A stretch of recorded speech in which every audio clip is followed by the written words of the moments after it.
Good morning all of you. आपका welcome है हमारी तीसरी वीडियो में। आज हम HTML के बेसिक्स को देखने जा रहे हैं। इस वीडियो में हम HTML के जितने भी बेसिक टैग्स होते हैं, जितने तो नहीं लेकिन नॉर्मली जो यूज होते हैं, वो हम 4-5 टैग्स के क्या करेंगे, यहाँ पे डिस्कस करेंगे। कौन कौन से टैग हो सकते होंगे वहां पे? Paragraph tag, break tag, pre formatted tags के लिए टैग, और स्टाइल्स के लिए। सबसे पहले देखते हैं पैराग्राफ्स को। पैराग्राफ में क्या लिखा है कि पैराग्राफ एक एलिमेंट, आपको पता है जितने भी टैग्स होते हैं वो एक एलिमेंट होता है। इसका मतलब क्या कि पैराग्राफ एक टैग है। अब पैराग्राफ एक टैग है, ये किस लिए यूज होता है कि अगर आपको कोई पैराग्राफ लिखना है तो आप किसका यूज करेंगे? पी टैग का। तो सिंपली मैं क्या कहना चाहता हूँ कि पैराग्राफ टैग किस लिए यूज होता है? पैराग्राफ को लिखने के लिए। अब जो ये होता है, ये हमेशा नई लाइन से स्टार्ट होगा। अगर आपने पी टैग लगा दिएगा तो ये हमेशा नई लाइन से क्या होगा? स्टार्ट होगा। और जो इसमें स्पेसिंग थी वो अपने आप आ जाएगी। आगे भी स्पेसिंग आ जाएगी और पीछे भी स्पेसिंग आ जाएगी। इसका मतलब क्या बना कि एक एक लाइन की आगे और पीछे क्या बन जाएगी? स्पेसिंग हो जाएगी। तो हम कोड के साथ देखते हैं कि सबसे पहले हम पी टैग का सिंटैक्स करके देखेंगे। उसके बाद हम चेक करेंगे कि क्या वो अगली लाइन में आता है या नहीं। मैं ये कोड VS कोड में बना रहा हूँ। अगर आप चाहते हो कि मैं आपको VS कोड की सेटिंग करना बताऊं तो आप मुझे कमेंट कर सकते हो। सबसे पहले तो इसका बेसिक फॉर्मेट ले लेते हैं हम, और बाकी जो हमें नहीं जरूरत वो हम काट देते हैं। उसके बाद उसके बाद हम लिखेंगे पी टैग। सबसे पहले पी टैग सिंटैक्स में यहाँ पे नीचे लिख देता हूँ। सिंटैक्स क्या है इसका? सिंटैक्स आपका यहाँ पे पी टैग, और यहाँ पे हमारा क्या आ जाएगा? पैराग्राफ। पी टैग आ जाएगा। तो पी टैग में मैंने थोड़ा सा पैराग्राफ लिखना है तो मैं लोअरम की वर्डिंग एडिंग करवा करवा देता हूँ। एक सेकेंड। लोअरम की वर्डिंग हम ऐड करवा देते हैं। ये वर्डिंग आ गई हमारी लोअरम की। और जब आप इसे चला के देखेंगे तो आपके पास से क्या आ गई? वर्डिंग आ चुकी है। आपके पास से क्या आ चुकी है? आपकी ये वर्डिंग आ चुकी है जो एक पैराग्राफ की फॉर्म में है। अब सबसे पहला रूल क्या था कि अगर आपके पास पहले कुछ लिखा भी होगा फिर भी ये नई लाइन से स्टार्ट होगा। अगर जैसे मेरे को यहाँ पे कुछ लिखा हुआ है, मयंक बंसल, तो क्या होना चाहिए कि पैराग्राफ आपकी न्यू लाइन से स्टार्ट होना चाहिए अकॉर्डिंग टू इट्स रूल। अब जब आप इसे सेव करके चलाओगे तो ये क्या लिखना? सच निकला कि मयंक बंसल के बाद जो पैराग्राफ है वो नई लाइन में आ रहा है। और दूसरा रूल क्या था कि इसके पीछे और आगे एक एक लाइन की क्या आ जाएगी? स्पेस, जैसे मतलब खाली लाइन आ जाएगी। और वो भी हम चेक करते हैं। एक काम करते हैं, यहाँ पे हम एक और टेक्स्ट लिख देते हैं। इस जगह पे इनको टेक्स्ट लिख देते हैं।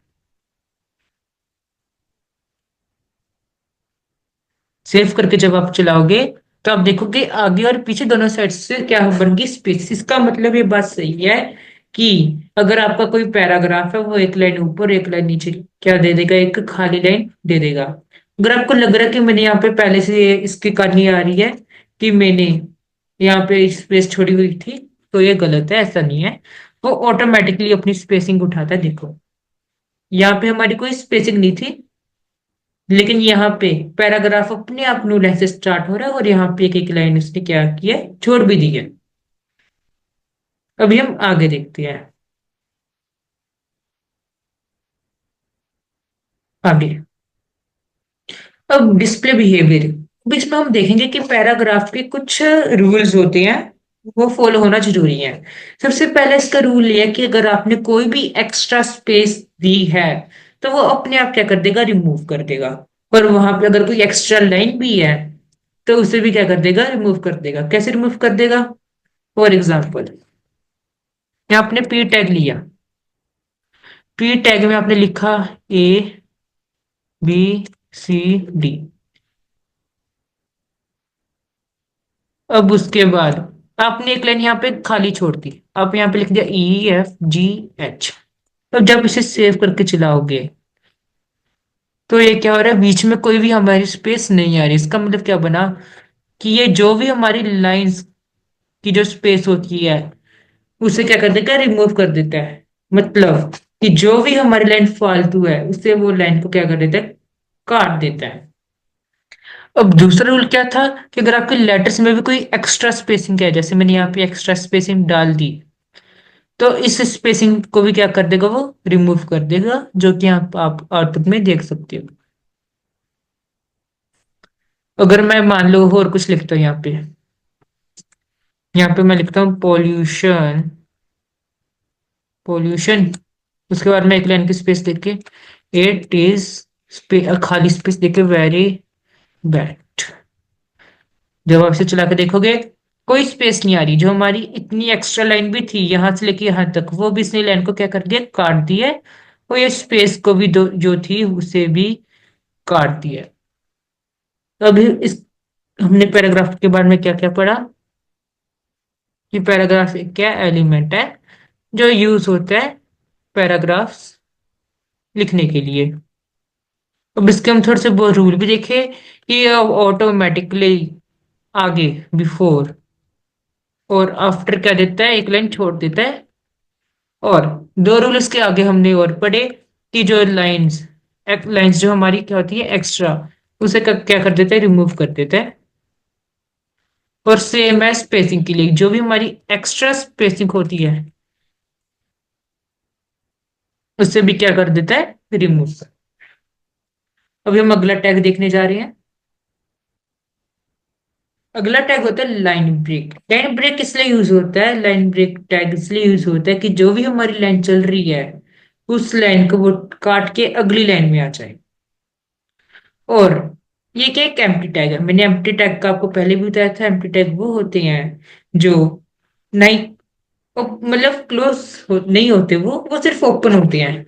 जैसे आप अगर पी टैग को देखोगे, पी टैग आपका ओपन भी हो रहा है, क्लोज भी हो रहा है, लेकिन जो बी आर टैग है वो आपका सिर्फ ओपन हो रहा है, क्लोज नहीं हो रहा। इस एक बार यूज फिर देखे, क्लियर। ये तब यूज होता है अगर आपको एक लाइन को नई लाइन से स्टार्ट करना है। अब आपको यहाँ पे नहीं समझा होगा कैसे, लेकिन मैं अब आपको करके दिखाता। ओके, बेसिक फॉर्मेट के बाद अब जैसे आपने लिखा हुआ है माई नेम इज मयंक। बस एक बार डेफिनेशन रिकॉल कर लेते हैं इसका। मतलब डेफिनेशन क्या होती है, डेफिनेशन इसकी ये है, हमारा जो BR tag is use to start line from new line. इसका मतलब क्या बना कि जो भी हमारी लाइन है अगर उससे न्यू लाइन से स्टार्ट करना है तो बियर टैग का यूज होता है। फॉर एग्जाम्पल मैंने यहाँ पे दो लाइन लिखी। अब यहाँ पे लिख दिया गुड मॉर्निंग। ठीक है, जब आप इसे चला कर देखोगे तो आपको पता है वो एक ही लाइन में आएंगे। अब आप क्या चाहते हो कि जो आपकी न्यू लाइन है, जो आपकी लाइन है वो एक न्यू लाइन से स्टार्ट हो। न्यू लाइन से स्टार्ट मतलब हो कि जो ये वाले आपकी लाइन है वह आपकी अगली लाइन से स्टार्ट हो, मतलब न्यू लाइन से स्टार्ट हो। तो आप किसका यूज करोगे, बी अटैक का। उससे पहले आप क्या कर दोगे, बी अटैक। बी अटैक का मतलब एक ब्रेक ऐड कर दोगे। अब इसकी डेफिनेशन क्या बनी, when you want that a line should start from a new line, so we will use br tag। ये हमारा यूज था br tag के लिए। अब फॉर एग्जाम्पल अगर आप चाहते हो कि दो लाइन के बीच में स्पेस बन जाए, दो लाइन की बीच में क्या बन जाए, स्पेस बन जाए। फॉर एग्जाम्पल मयंक, और आपने दो लाइन की स्पेस निकाल के यहाँ पे लिख दिया बंसल। अगर आपको ये चाहिए तो आप क्या करेंगे, एक बार में दो तीन टैग क्या करेंगे, लगाएंगे। जैसे आपने लिखा मयंक और बंसल। जब आप इनके बीच में आप चाहते अगली लाइन में आए, अब आप चाहते हो कि बी अटैक, बी अगर आप एक बी अटैक लगाओगे तो वो एक लाइन आगे आएगा। एक काम करते हैं, यहाँ पे भी हम ब्रेक कर देते हैं, ये जो हमारा मयंक है वो अगली लाइन में आ जाए। अब आप चाहते हो कि इनके बीच में दो लाइन की स्पेस आए।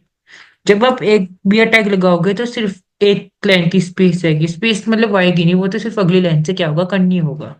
लेकिन वहीं अगर आप एक और भी टैग लगा दोगे, एक बार में आप बहुत सारे भी टैग्स लगा सकते हो, तो एक लाइन की स्पेस आ रही है। और वही जब आप तीन भी टैग लगाओगे तो आपकी दो लाइन की स्पेस आ चुकी है। इसका मतलब क्या है, अगर आपको मान लीजिए आपका एक टेक्स्ट यहाँ पे HTML मान लो यहाँ पे लिखा हुआ है, और एक टेक्स्ट आप चाहते हो यहाँ पे लेके आना है, तो आप एक बार में मल्टीपल बियर टैग्स लगा सकते हो कि वो यहाँ से लाइन स्किप करके कर करके आपका यहाँ टेक्स्ट तक यहाँ आ जाए। कैसे कहना चाह रहा हूँ, फॉर एग्जाम्पल आपका लिखा हुआ है गुड मॉर्निंग,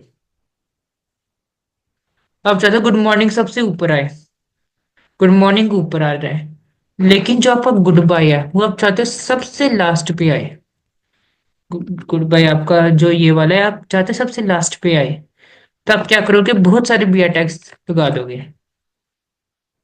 एक बी टैग से काम नहीं चलेगा, आप बहुत सारे बी टैग लगा दोगे, जब आप इसे सेव करके चलाओगे तो अभी यहाँ तक पहुंचे, इसका मतलब और बी टैग्स लगाने पड़ेगी। और जब आप इसे देखोगे गुड बाय आपका लास्ट तक आ गया। इस बियर टैग एक बार में बहुत ज्यादा यूज में ले सकती है, और इसका यूज क्या होता है, एक से अगली लाइन में जाने के लिए। अब बियर टैग के बाद हम अगला डिस्कस करने जा रहे हैं। बियर टैग के बाद जाता है हमारा प्री फॉर्मेटेड टेक्स्ट। अब प्री फॉर्मेटेड टेक्स्ट और प्री टैग में कई कई बार डिफरेंस ही आ जाते हैं, क्योंकि प्री टैग जो होते हैं, सॉरी, जो हमारा प्री पैराग्राफ टैग होता है और जो हमारा होता है प्री फॉर्मेटेड टेक्स्ट, इसमें डिफरेंस आ जाता है। और इसमें डिफरेंस एक ही मेन पॉइंट क्या है, बाकी आप अपने आप से एंटर कर सकते हो सिंटैक्स के रिलेटेड वगैरह वगैरह।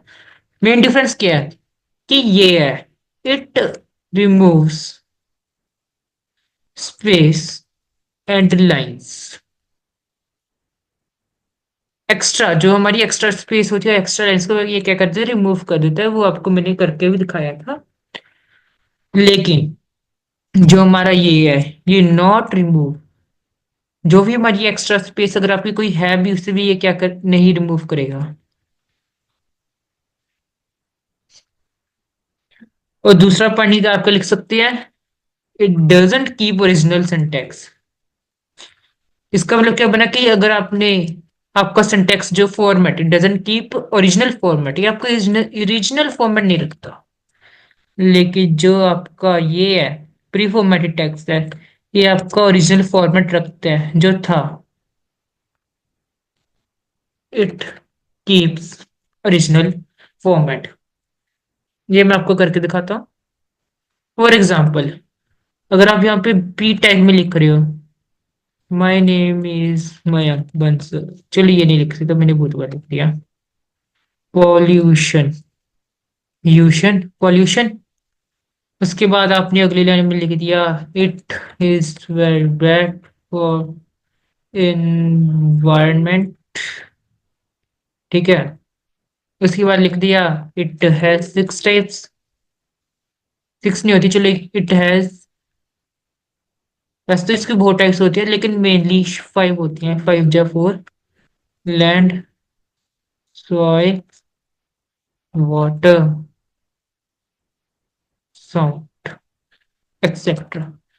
अब जैसे आपने ये फॉर्मेट रखा हुआ है, लेकिन जब आप इसे चलाओगे तो आपका ये है ना, एक काम कर, हाँ यही है, जो ये मैंने नीचे लिखा वो आ रहा है, इससे आप मत देखना, आप ये देखो कि ये है इसका जो मैंने फॉर्मेट ये रखा था। लेकिन फॉर्मेट आ कैसे रहा है, इस तरह से, इसका मतलब क्या बना कि ये रिमूव कर देता स्पेसिस को, क्योंकि जो स्पेसिस थी इसने रिमूव कर दी, और इसने ओरिजिनल फॉर्मेट भी नहीं रखा। अब वही, अगर मैं पी टैग की जगह प्री फॉर्मेट टैग का यूज करूं, क्या लिखेंगे, PRE। प्री फॉर्मेट टैग्स के लिए आप कौन सा टैग यूज करोगे, PRE। अब जब आप इसे चला के देखोगे तो इसका प्रॉपर फॉर्मेट आ रहा है, जो आपने फॉर्मेट लिखा था वही फॉर्मेट आ रहा है। अब आप यहाँ पे जो आपकी स्पेस है वो स्पेस भी आ रही है। आप देख रहे होंगे कि आप ये स्पेस आ रही है, वो स्पेस कैसे आ रही है, आपको मैं एक्सप्लेन करता हूँ। इसके आगे आप देखो कि कोई स्पेस नहीं है, डायरेक्ट टैग के बाद ये आ जाता है, लेकिन इसके पहले बहुत स्पेस आ रही है। उस स्पेस को भी ये रख रहा है। अगर आप अब सेव करके चलाओगे तो वो एक लाइन में हो गए। इसका मतलब क्या है कि प्री टैग आपका जो वो होता है हमारा फॉर्मेट वो रखता है। और प्री फॉर्मेटेड टेक्स्ट किस लिए यूज हो सकता है? जैसे आपने कोड बना रहे हो, कोड लिख रहे हो यहाँ पे, तो कोड लिखने में भी ये क्या कर देता है, हेल्प कर देता है। आपने लिख दिया, जैसे आपने लिख दिया पी हेलो, जब आप इसे चलाओगे तो एक हेलो आ गया। इसका मतलब क्या है कि आप इसके अंदर कोड भी लिख सकते हो। मेन यूज क्या है कि अगर आपको अपना जो भी आपका फॉर्मेट है वो आपको सेव करके रखना है, तो आप कौन सा टैग यूज करोगे? प्री टैग यूज करोगे। आगे चलते हैं। अब HTML स्टाइलिंग। आपको पता होगा कि HTML लैंग्वेज के बाद CSS लैंग्वेज आती है। अब वही आप चाहते हो कि आपने HTML के अंडर ही आपको CSS करनी है, जिसे आप जब आप CSS करोगे तो आपको पता लगेगा, उसे हम इनलाइन CSS कहते हैं। वो अगर आपको HTML के अंडर करनी है तो कैसे करनी है? आपको मेनली जो आपको लिखे हुए हैं वही आपको मैं करवाऊंगा बता के। मेनली CSS तो आप जब उसका कोर्स चल रहा होगा तब करेंगे, लेकिन आपको उसके दो तीन स्टाइल आपको मैं अभी करके दिखा देता हूँ। अब फॉर एग्जाम्पल, अगर आपको बॉडी को कोई कलर प्रोवाइड करना है, बॉडी को आपने कोई कलर प्रोवाइड करना है, तो सबसे पहले तो आप क्या लिखोगे? स्टाइल। अब स्टाइल के अंदर हमारी क्या होती है? CSS आती है। अब CSS का एक एट्रीब्यूट होता है बैकग्राउंड कलर। बैकग्राउंड कलर आपने कर दिया एक्वा। जब आप इसे चला के देखोगे तो इस बैकग्राउंड का कलर क्या हो गया? एक्वा। अगर आपको नहीं पता लगा कि वो बैकग्राउंड है, तो जब आप इस पर टेक्स्ट लिखोगे आपको पता लगेगा कि वो टेक्स्ट के नीचे क्या का बैकग्राउंड है। अब एक होता है हमारा टेक्स्ट अलाइनमेंट। अगर आप चाहते हो कि जो भी आपका टेक्स्ट है वो सेंटर में है, तो आपका कौन सी प्रॉपर्टी यूज करोगे? Text align centre. जब भी आप यहाँ पे कुछ लिखोगे तो वो क्या आ रहा है? सेंटर में आ रहा है। तो एक और होता है हमारा, चलो दो बहुत है। आपको मेनली मैं ये बताना चाह रहा था कि स्टाइल की मदद से हम HTML के अंडर ही CSS कर सकते हैं। और जब आप CSS करोगे तो आपको पता लगेगा उसे हम इनलाइन CSS कहते हैं।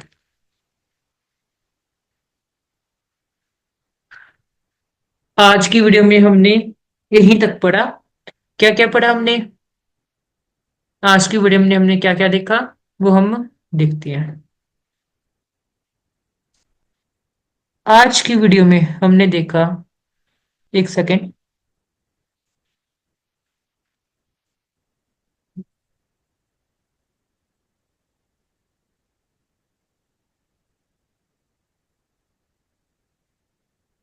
ओके, आज की इस वीडियो में हमने क्या देखा, इस यहाँ पे मैं कंक्लूजन लिख देता हूँ।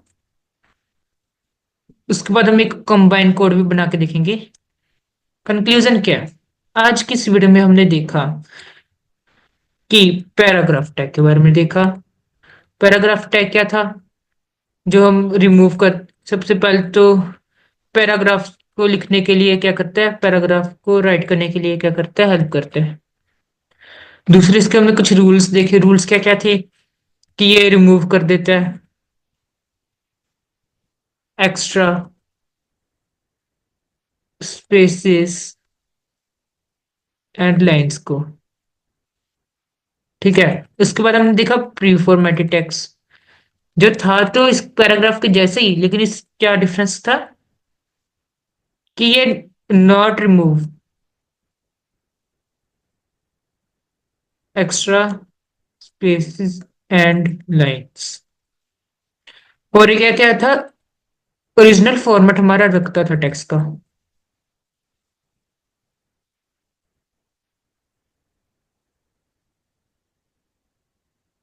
आगे हमने क्या पढ़ा था? लाइन ब्रेक के बारे में। लाइन ब्रेक का क्या यूज होता था? To break a line. कैसे लाइन ब्रेक करता था? कि किसी भी लाइन को, ए लाइन को स्टार्ट कर देता था विद किसके साथ? एक न्यू लाइन के साथ। कि अगर आपको टेक्स्ट को न्यू लाइन में लेके आना है तो इसका यूज करेंगे। एक होता है हमारा स्टाइल। स्टाइल किस लिए होता है? स्टाइल स्टाइल इसलिए यूज होता है to use CSS within HTML। अगर आपको CSS HTML के अंदर यूज करनी है तो स्टाइल का यूज करेंगे। उसके हमने दो एट्रीब्यूट्स पढ़े थे, बैकग्राउंड कलर, और एक हमने पढ़ा था टेक्स्ट अलाइन। बैकग्राउंड कलर की आप कोई भी वैल्यू दे सकते हो, जो भी हमारे कलर्स होते हैं कोई भी कलर दे सकते हो। जो टेक्स्ट लाइन होता है उसकी मेनली थ्री वैल्यूज होती हैं, फोर वैल्यूज होती हैं, लेफ्ट, राइट, सेंटर, जस्टिफाई। ये था कंक्लूजन। अब इसके साथ एक हम बाइंड कोड बना के देख लेते हैं।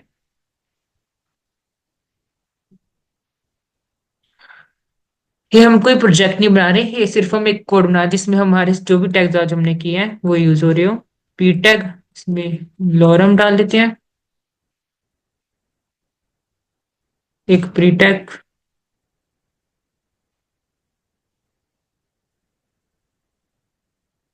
और एक हम क्या चेक करते हैं, हमने किया था बी आर टैग।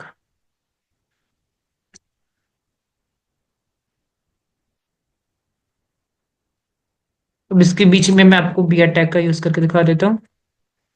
एक हमने कौन सा टैग किया था, कंक्लूजन में देख लेते हैं, स्टाइल टैग। एक काम करते हैं, style equal to background colour add कर देता हूँ, एंटी क्यू वाइट। और एक बार में आप बहुत सारे स्टाइल्स ऐड कर सकते हो। एक आपने जैसे मान लो ऐड कर दिया टेक्स्ट अलाइन सेंट।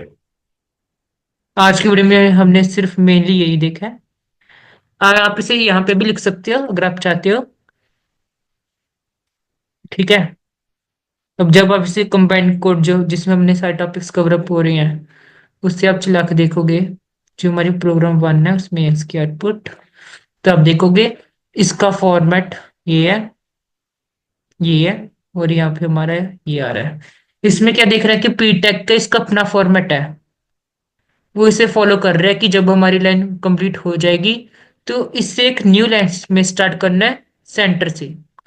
ये पी टैग का फॉर्मेट है, वो अपना फॉर्मेट यूज कर रहा है। लेकिन जो हमारा प्री टैग है वो अपना ओरिजिनल फॉर्मेट फॉलो कर रहा है, जो कि था वो अगर हमारा टेक्स्ट एक लाइन में कंटिन्यूस वर्क कर रहा है तो यहाँ पे भी कंटिन्यू जा रहा है आखिर तक। उसके बाद अगर बीच में लाइन ब्रेक करनी है तो हमने लाइन ब्रेक करवा दी। उस स्टाइल के हमने दो क्या देखे, एक बैकग्राउंड कलर के लिए और टेक्स्ट लाइन जो हमारा कहाँ पे आ रहा है, सेंटर पे आ रहा है। ठीक है। मुझे होप है कि आपको इस वीडियो में ये चारों टॉपिक समझ आ गए होंगे। अगर आपको इस टॉपिक में कोई भी डाउट है इन चारों में से तो आप पूछ सकते हो। थैंक्स।